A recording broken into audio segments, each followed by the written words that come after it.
Olá, tudo bem? Essa é a Escola Bíblica Dominical da Igreja Batista de Barão do Taquara. Eu já falei para você, mas eu vou repetir mais uma vez. Estamos na Praça Seca, número 32.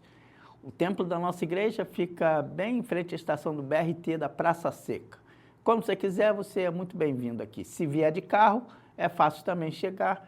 Quando chegar na Praça Seca, você entra no templo da igreja, porque tem lugar para você estacionar o seu carro. Então, essa Escola Bíblica Dominical foca em vários temas bíblicos. E nós estamos estudando o livro de Esdras e o livro de Neemias nesse período de estudos aqui. Eu tenho o prazer de ter você comigo aqui e, como a gente costuma fazer, sempre antes do nosso estudo, da nossa leitura, da nossa breve reflexão, a gente faz uma oração. E antes da oração, eu sempre peço para você dar o seu like aí, dizer que esse conteúdo é valioso, precioso para você e também para outras pessoas. Por isso que você deve apertar aí o botão do like, do gostei, para que a plataforma divulgue esse nosso vídeo aqui. Vamos orar então?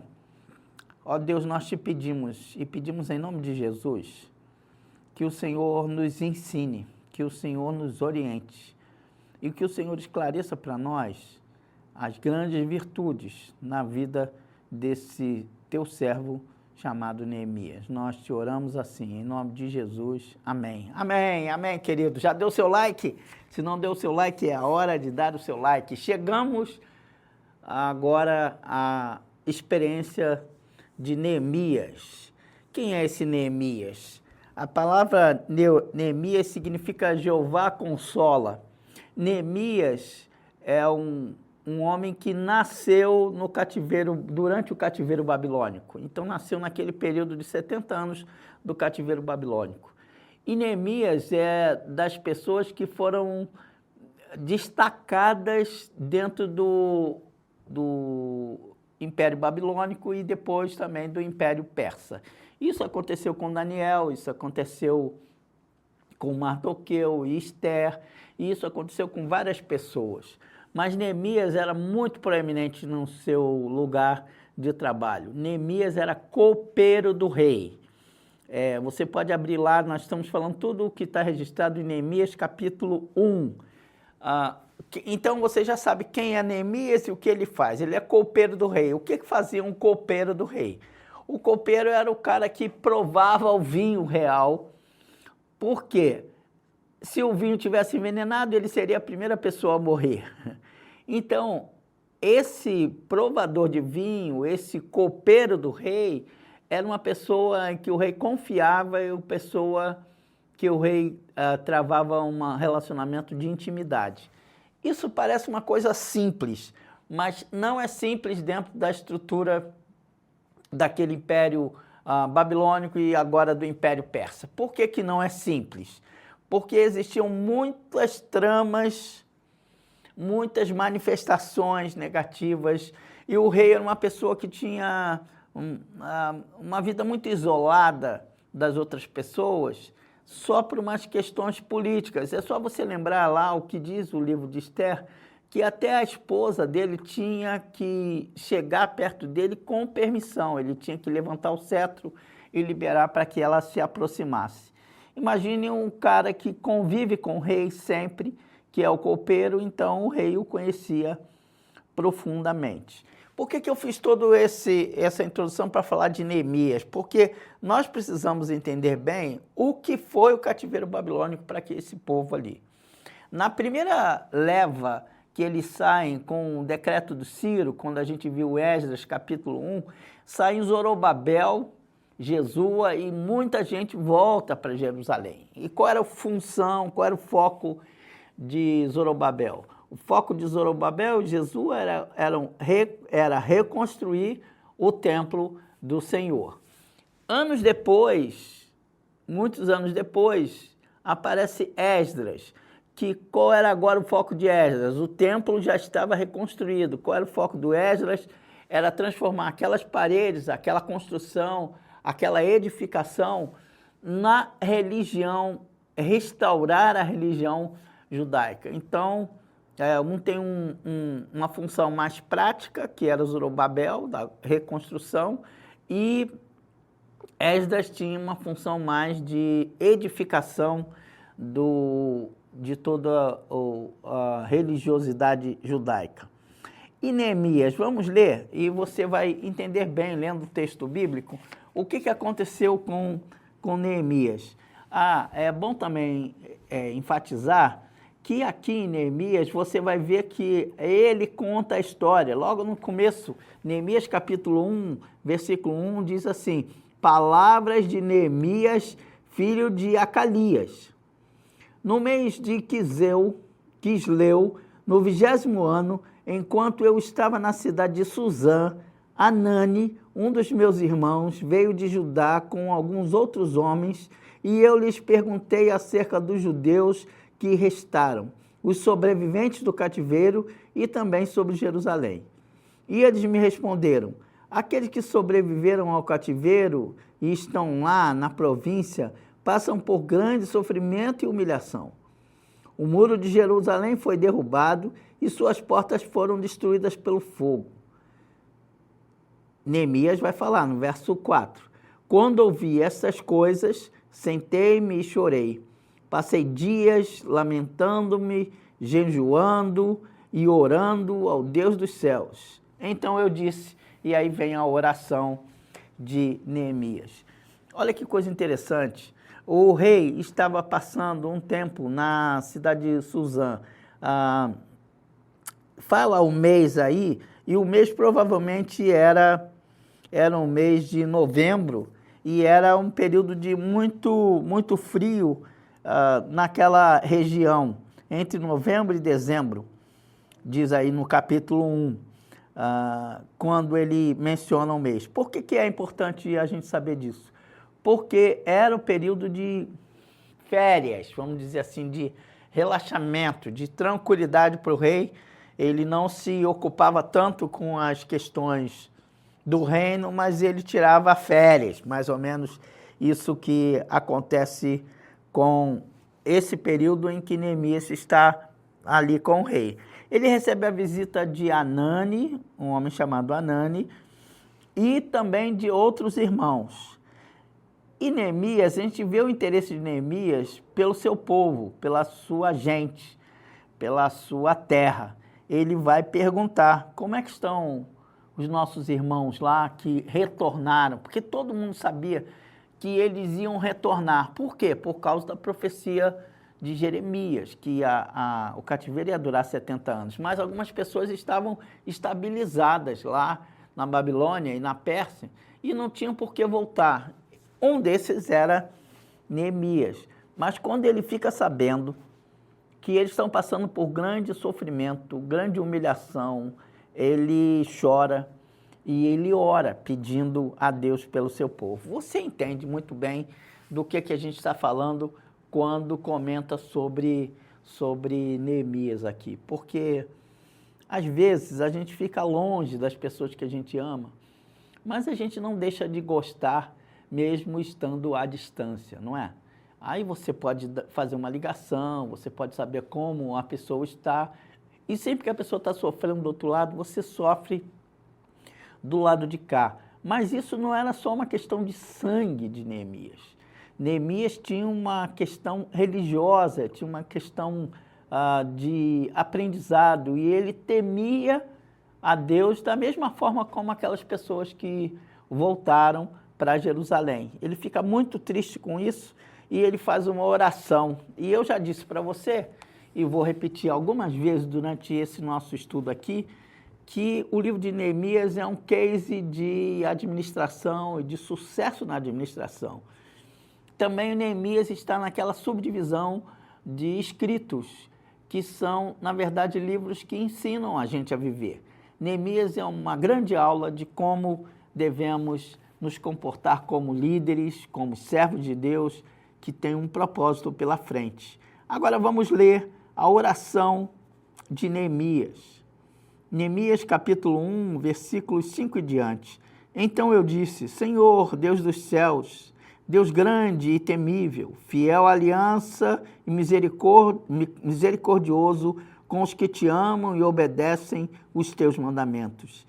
Que os teus ouvidos estejam atentos e os teus olhos estejam abertos para a oração que teu servo está fazendo diante de ti, dia e noite, em favor dos teus servos, o povo de Israel.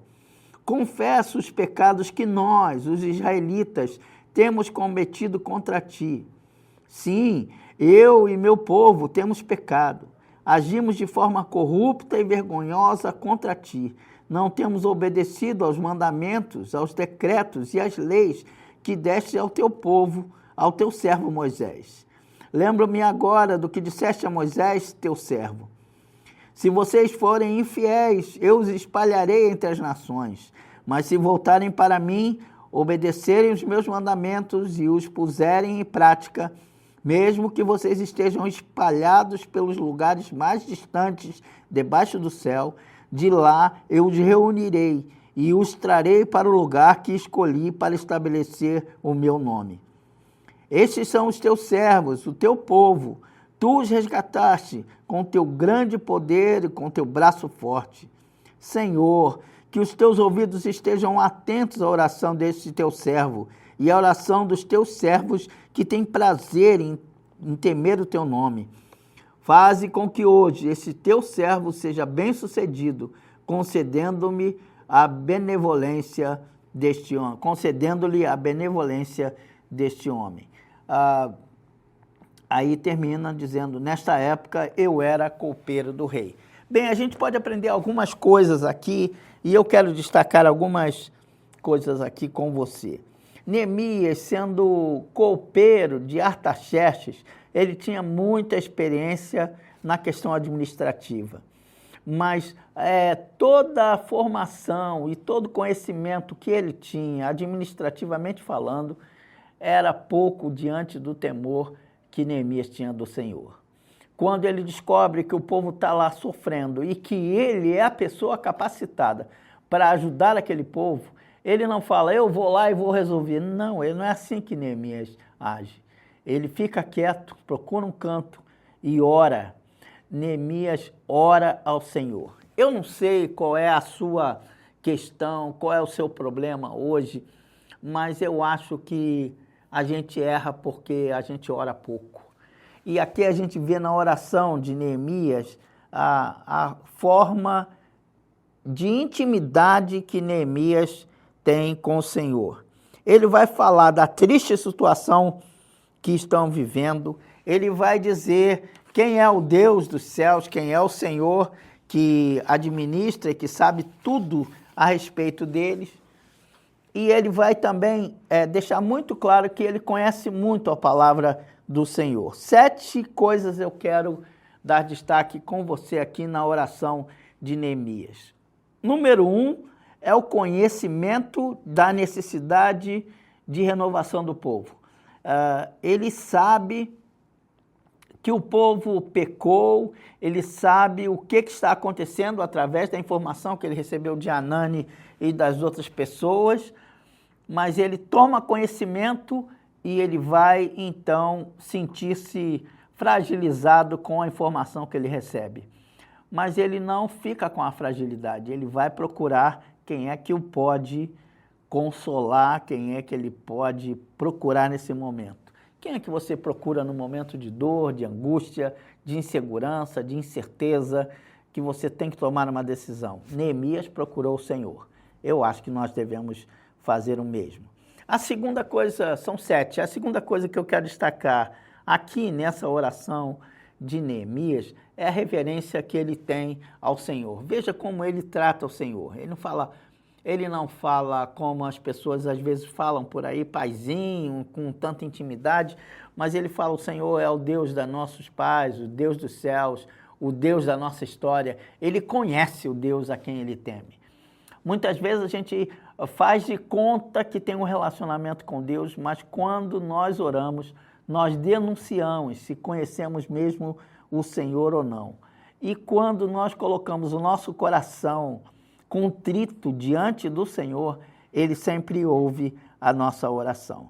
Mas tem outra coisa que embasa ou fundamenta isso que eu estou falando para você. Além do conhecimento da situação daquele povo e do conhecimento e da reverência que ele tem ao Senhor, nós vemos que ele conhece muito bem as Escrituras. Ele cita o que está escrito em Deuteronômio, capítulo 30, versículos 2 e 3. Em Deuteronômio 30, 2 e 3, Deus promete naqueles discursos, um dos últimos discursos de Moisés, que se o povo se afastasse, mas se procurasse o Senhor os reuniria novamente. Veja lá, Deuteronômio, capítulo 30, verso 2 e 3. Veja se não é o que está escrito aqui no livro de Neemias. Deuteronômio, Números, Levítico, Números e Deuteronômio, capítulo 30, eu vou abrir aqui. Capítulo 30, versículos 2 e 3. Um dos últimos discursos de Moisés, antes do povo entrar na terra da promessa. Veja, versículos 2 e 3. E quando vocês e os seus filhos voltarem para o Senhor, o seu Deus, e lhe obedecerem de todo o coração e de toda a alma, e de acordo com tudo que hoje ordena a vocês, então o Senhor, o seu Deus, trará restauração a vocês, terá compaixão de vocês, e os reunirá novamente de todas as nações por onde os tiver espalhado. Vejam que Neemias conhece a lei do Senhor.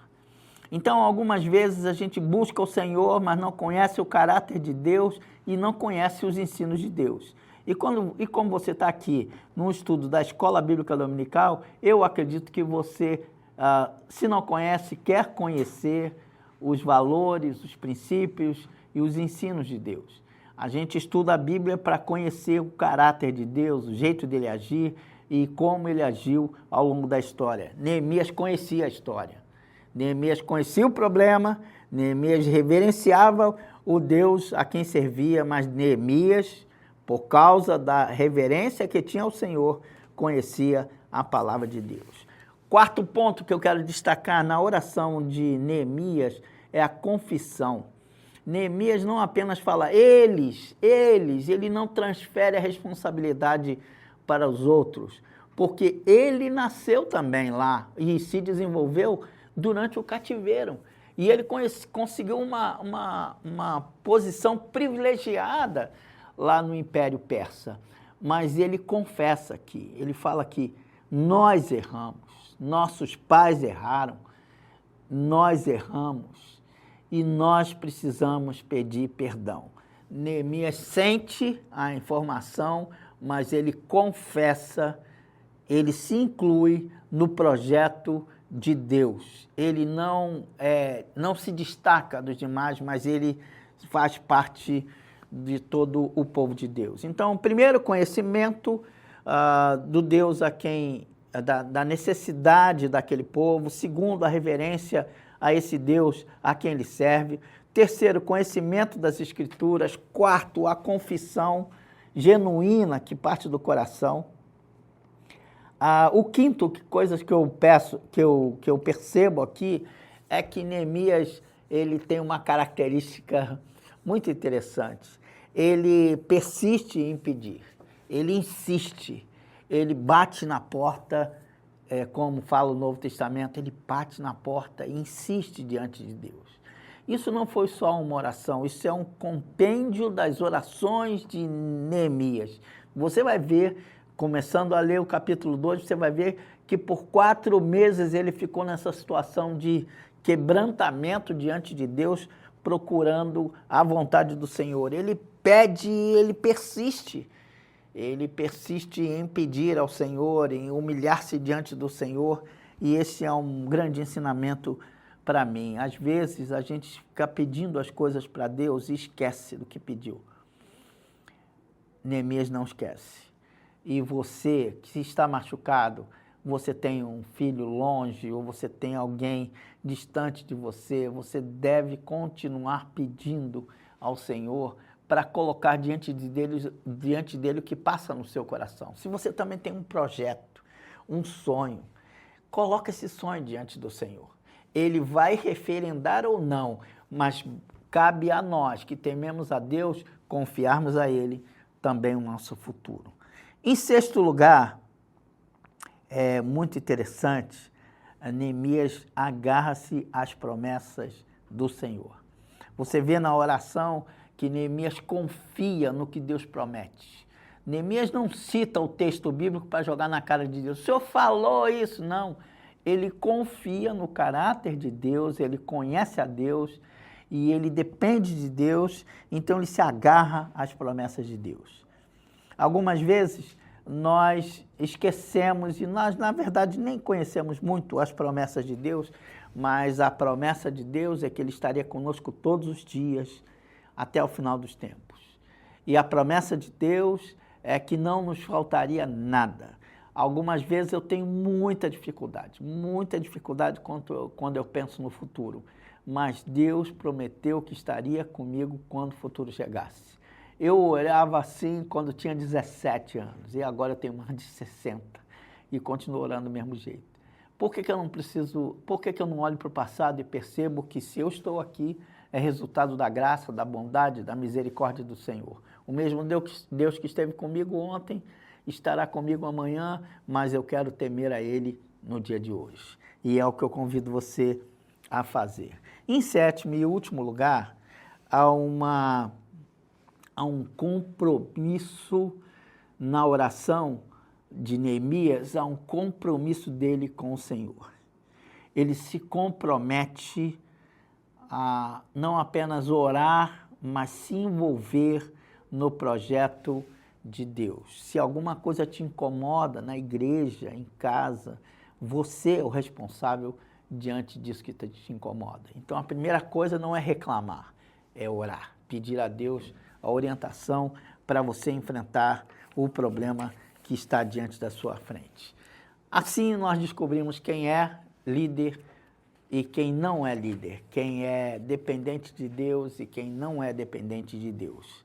A minha oração é que essa lição sirva para mim e também para você, a fim de que nós saibamos que é na oração que nós conseguimos a solução para os nossos problemas, mas a oração termina sempre com ação. A gente começa orando e a gente age enquanto ora. E Deus vai fazendo a obra dele a partir de nós e em nós. Eu me lembro sempre, quando falo de oração, de um hino antigo que diz assim: ó que paz perdemos sempre, ó que dor no coração, só porque nós não levamos tudo a Deus em oração. É a hora da gente ajoelhar, orar e colocar os nossos projetos, o nosso coração e o nosso futuro diante de Deus. O salmista diz: por um coração quebrantado e contrito, o Senhor nunca rejeitará. Que Deus te abençoe e te dê uma semana de vitória. Amém.